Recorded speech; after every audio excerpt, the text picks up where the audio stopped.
લીલા બેન તમે ઘણું જીવો,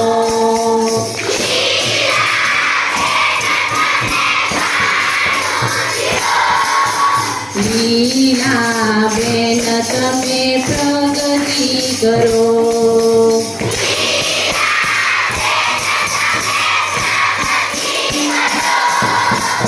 અભિનંદન અભિનંદન જન્મ દિવસના અભિનંદન.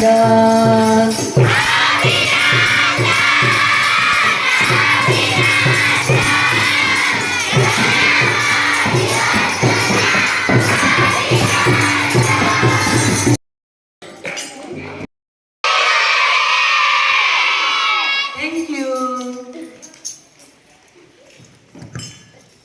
જો નાની નાની દીકરીઓનું અને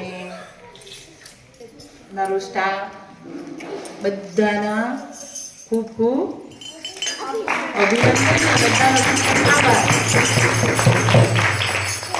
અને જો હું તો ભાગશાળી છું કે આટલી બધી દીકરીઓનો મને પ્રેમ મળે છે, બરાબર. જો આપણે સ્કૂલમાં નિયમ છે કે જે દીકરીનો જન્મદિવસ હોય એ ગમે તે એક નિયમ લે છે, વ્રત લે છે ને. તો હું એવું વ્રત લઉં છું કે ક્ષણે ક્ષણનો ઉપયોગ શિક્ષણમાં કરીશ. દીકરીઓને શિક્ષણમાં મદદરૂપ થાવ, તેમના ભવિષ્યના ઘડતર માટે અને ક્ષણે ક્ષણનો ઉપયોગ શિક્ષણમાં જાય તે માટે જે પરમ કૃપા પરમાત્મા છે એને પ્રાર્થના કરું છું કે મને એવો સારો અને સરસ દીકરીઓ માટે ઉપયોગ કરી શકું તેવો મને સમય આપે. આભાર સર્વેનો. સેવા ભાવના એમ નામે એટલા પરગજુ સ્વભાવે બીજાનું સારું કરવાનું.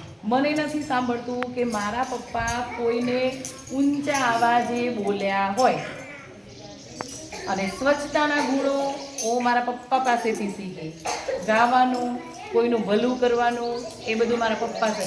મારા દાદા હતા, એમને સંન્યાસ લઈ લીધો હતો.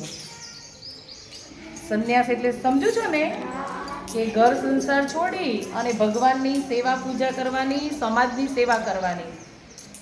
તો મારા દાદા જ્યારે એક્સપાયર થઈ ગયા ને ત્યારે આપણે હિન્દુ ધર્મ પ્રમાણે બધાને અગ્નિ સંસ્કાર આપે છે. તો મારા દાદા હતા ને એમને સમાધિ આપેલી છે એમ. સમાધિ આપેલી છે અને એમનું મંદિર બનાવેલું છે. મારા દાદાનું મંદિર બનાવેલું છે એમ. એટલે નથી કહેતા કે સારા કર્મો કરીએ ને તો એનું ફળ આપણને સારું જ મળે છે. અત્યારે હું જે કહી છું આ ક્ષેત્રમાં કે બાળકોની સેવા કરું છું એ બધું મારા મમ્મી પપ્પા અને મારા દાદાને આભારી છે કે એમની ઋણી છું, બરાબર. કે એમને મને સારું શિક્ષણ આપ્યું, સારા સંસ્કાર આપ્યા, જેથી કરીને શિક્ષણના ક્ષેત્રમાં અને મને જ હું શિક્ષકની નોકરી કરું છું ને તો હું મારી જાતને ભાગશાળી માનું છું. કારણ કે તમારા જેવા નાના બાળકોને છે ને એમને ભણાવવાના, એમની સાથે રમવાનું, એમની સાથે હસવાનું, એમની સાથે વાતો કરવાની, એટલે મને તો મજા આવે છે. તમને મજા આવે છે ને? તો જે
જો અમારી નાની નાની દીકરીઓ, જો અમારી દેવાંશી બેન મારા માટે કલર લાવ્યા છે, થેન્ક યુ.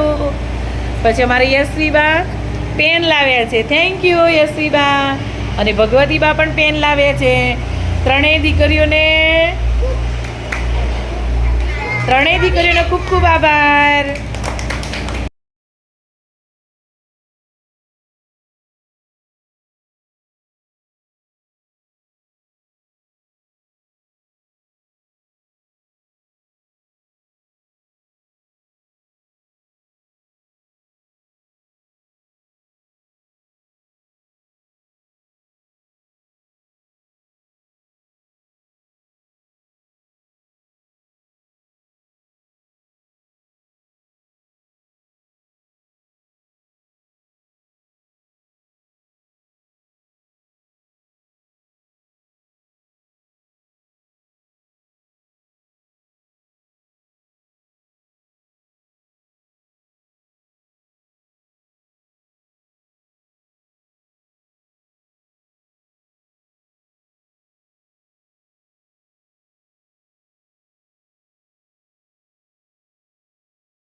અરે વાહ, થેન્ક યુ શિવાની.